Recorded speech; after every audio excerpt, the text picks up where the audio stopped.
My girlfriend declared, "It's either your gaming friends or me, choose now." After I played for an hour, I said, "Easy choice." Then I packed her things while still on voice chat. My friends heard everything and hosted a party for my Freedom Day celebration.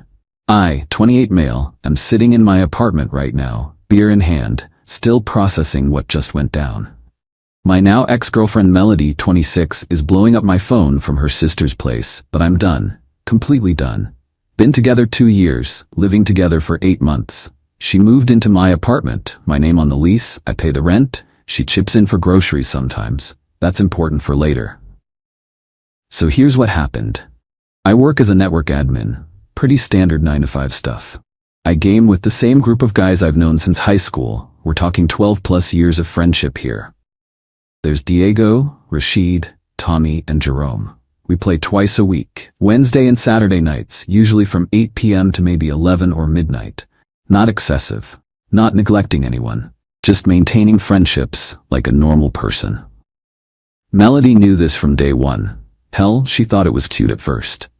Love a man who maintains his friendships, she said. That changed about 3 months after she moved in. Started small. Sighing when I put on my headset, making plans for Wednesday nights, then acting surprised I had gaming night. Picking fights right before I'd log on. Classic stuff. Tonight was Saturday. I'd spent the entire day with her. Farmer's market in the morning, lunch at her favorite spot, even sat through 2 episodes of that reality show about people getting married to strangers. At 8 p.m. I kissed her on the forehead and said I was hopping on with the guys. She lost it. Again? You were just on Wednesday. Yeah, like every Wednesday and Saturday for the past 12 years. This is ridiculous. You're almost 30. And? That's when she stood up, hands on her hips, and delivered the ultimatum. It's either your gaming friends or me. Choose, now. I looked at her for maybe 3 seconds. Easy choice. Put on my headset, booted up Discord. The boys were already on. Yo, what's good? Diego said. Give me 1 sec, guys, just need to handle something. And I started packing her stuff. While still on voice chat, she followed me around the apartment shrieking. What are you doing? You said choose. I chose. You should probably call your sister. You're choosing video games over your girlfriend? No, I'm choosing friends I've had for 12 years over someone who makes me choose. The guys could hear everything. Jerome muted himself, later told me he was dying laughing. Rashid was like, bro, is everything good? Yeah, man, just taking out the trash. Give me 20 minutes. I grabbed her 2 suitcases from the closet, started filling them. Clothes, toiletries, her jewelry box, the stuffed animals on the bed. She was alternating between screaming at me and trying to grab stuff out of the suitcases. You can't kick me out, I live here. You're not on the lease, you're a guest who's overstayed her welcome. I'll call the cops. Please do. Explain to them how your boyfriend is packing your things after you demanded he end 12-year friendships. Tommy unmuted. Dude, we can hear all this. You need backup? Nah, I'm good, just start the warm-up without me. Took exactly 18 minutes to pack everything she owned, set the suitcases by the door. She was now cry-screaming about how I was heartless, how I was throwing away 2 years, how I'd regret this. Your sister's on her way? I asked. This isn't over. Yeah, it is. Leave your key on the counter. She threw the key at me instead. It hit the wall. Diego definitely heard that because he went, yo! After she left, I sat back down at my computer. Deep breath. All right, boys, let's run it. And we played until 2 a.m., best session we'd had in months. Update 1. Thought the drama was over. I was wrong. So wrong. Sunday was quiet, blocked Melody on everything except email, needed a paper trail. The boys and I were cracking jokes in our group chat about me being liberated. Jerome started calling it Freedom Day, the day I chose gaming over games. Monday morning, I wake up to 73 emails. All from Melody, using different email addresses. Everything from I overreacted, please talk to me, to you're a pathetic loser who will die alone, to I'm pregnant. She's not. We were careful and she had her period literally last week. But the best email forwarded to my personal and work email. An itemized bill. For services rendered during relationship. I kid you not, this girl calculated. Emotional labor. $500 a month, 24 months equals $12,000. Cooking services. $20 meal x approximately 200 meals equals $4,000. She cooked, maybe twice a month, and usually burned stuff. Cleaning services, 100 chores a week, 35 weeks equals 3,500. I have a cleaning lady who comes bi-weekly. Relationship coaching, 2,000, because apparently she was teaching me how to be a boyfriend. Social event planning, $1,500. She dragged me to her friends' parties. Total, $23,000. She wanted me to Venmo her $23,000 for 2 years of uncompensated labor. I screenshot it, sent it to the boys. Discord was exploding. Tommy was like, relationship coaching? Bro, she coached you right out of the relationship. But wait, it gets better. Tuesday morning, I'm at work when I get a LinkedIn notification. Melody had messaged my boss. My actual boss, director of IT at my company.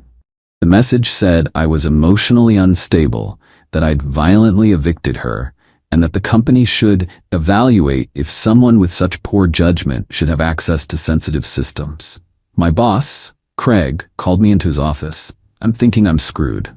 Instead, he shows me the message and goes, "Is this the girl you were dating?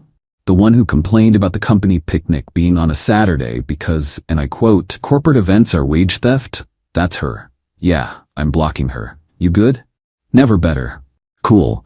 Also, my wife wants to know if you're free for dinner Sunday. She's got a friend she wants you to meet. Tell her thanks, but I'm taking a break from dating." But Melody wasn't done. Oh no. I get home Tuesday night to find a note on my door. From building management. There's been a complaint about illegal subletting. Melody claimed she was a tenant who'd been illegally evicted and wanted the building to force me to let her back in. I went straight to the office with my lease, bank statements showing I pay full rent, and screenshots of her emails admitting she was my ex-girlfriend. The building manager, Rosa, looked at everything and said, "This the same girl who complained about the maintenance guy being too loud at 2 p.m. on a Tuesday. That's her. She's banned from the property. I'll notify security." Wednesday night rolls around, gaming night. I log on and the boys have changed our Discord server name to Freedom Fighters. They'd even made a custom emoji of broken chains. We're about an hour into our session when Rashid goes, "Yo, pause. Check Instagram." Melody had made a post, a long post, about how she'd been gaslit into accepting gaming addiction, how I'd chosen virtual friends over real love, and how she was healing from techno trauma. The hashtags were incredible. #gamingwidow, #digitalabuse, narcissistic nerd. But here's the thing, she'd blocked me but forgot to block Tommy's girlfriend Lisa. Lisa screenshotted everything and sent it to our group chat. The post had maybe 30 likes, mostly from her echo chamber friends. But the comments weren't going how she expected. One of her coworkers commented, "Didn't you say he only played twice a week?" Another person, "My husband games daily and we're fine. Maybe it's not the gaming?" She dirty deleted within 2 hours. Thursday, things escalated. I get a call from my apartment complex's security. There's a woman in the parking lot claiming someone stole her car. It's Melody. She's telling security that I have her car in my parking spot. The car in question? My 2019 Honda Civic that I bought. That's in my name. That I let her drive sometimes. Security calls me down. I bring the title, registration, insurance, and loan documents. Yeah, still paying it off. All in my name. Melody's there in her sister's car screaming that we bought it together. "Ma'am," the security guard says, "do you have any documentation showing ownership?" "We're in a relationship. Common law marriage." "We don't have common law marriage in this state," I said. "Also, we dated for 2 years and broke up 5 days ago." Security told her to leave or they'd call the cops. She peeled out so fast she scraped her sister's bumper on the parking garage wall. The boys were loving this. We'd turned it into a drinking game. Every time she tried something new, we'd take a shot. By Thursday night, we were planning an actual party. "This Saturday," Diego said. "Freedom Day party, my place." "I'll bring wings," said Jerome. "I got beer," added Tommy. "I'll make my famous dip," Rashid chimed in. And that's how Freedom Day became an official holiday in our friend group. Update 2 Saturday night. Freedom Day party at Diego's place. About 15 people showed up, the core gaming crew plus their partners and a few other friends. Diego's girlfriend Maria made a cake. An actual cake that said "Congratulations on your liberation," with a little fondant ball and chain that was broken in half. I'm 3 beers in, feeling good, when my phone buzzes. Email from an unknown address with the subject line, legal notice. Melody had hired a lawyer. Well, hired is generous. It was one of those legal document websites where you pay $50 for a template. She was demanding 1. $23,000 for services rendered, the same BS list. 2. $5,000 for emotional distress. 3. Half the value of shared assets, my TV, my couch, my everything. 4. Visitation rights to my cat. I don't have a cat, she's allergic to cats, we never had a cat. The legal notice was full of typos and referenced laws from a different state.